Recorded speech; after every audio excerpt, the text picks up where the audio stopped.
You are about to hear the shortest summary you have ever heard of anything that lasted this long. And to present it, David Bollier, whom you met earlier today.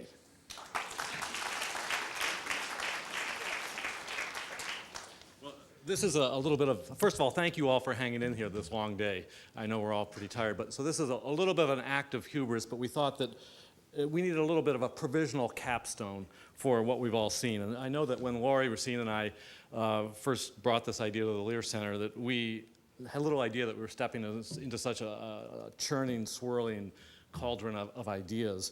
And we had our own ideas, or at least we thought they were our own ideas, but in the course of talking to so many people from Tom Ford and Guy Trebay and Jonathan Kaplan and John Seely Brown and Norman Lear and so forth, we ourselves started to appreciate the fuzzy boundaries between the original and the imitative.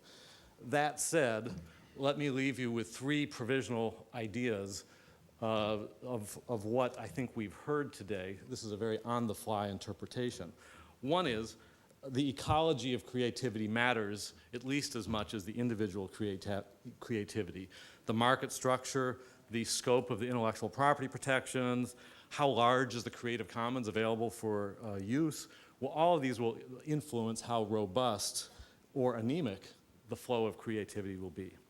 Two, access to the past and the larger culture is a very important factor in how robust creativity will be. We saw in Kevin Hall's fashion show and Cameron Silver's tour of the Chanel jacket and the t-shirt presentation we just saw, that creators need to have the ability to draw from our cultural legacy and they have to have the ability to quote and reference if they're going to be as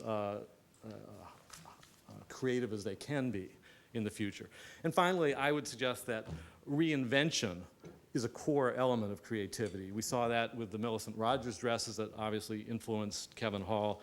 Who would have thought that Ray Charles would do My Bonnie Lies Over the Ocean? Who would have thought that Monet would play an important part in Sex and the City, and so forth? And I'm just overwhelmed with the number of examples that we saw of recycled, reinvented creativity and how important that is for creating anew.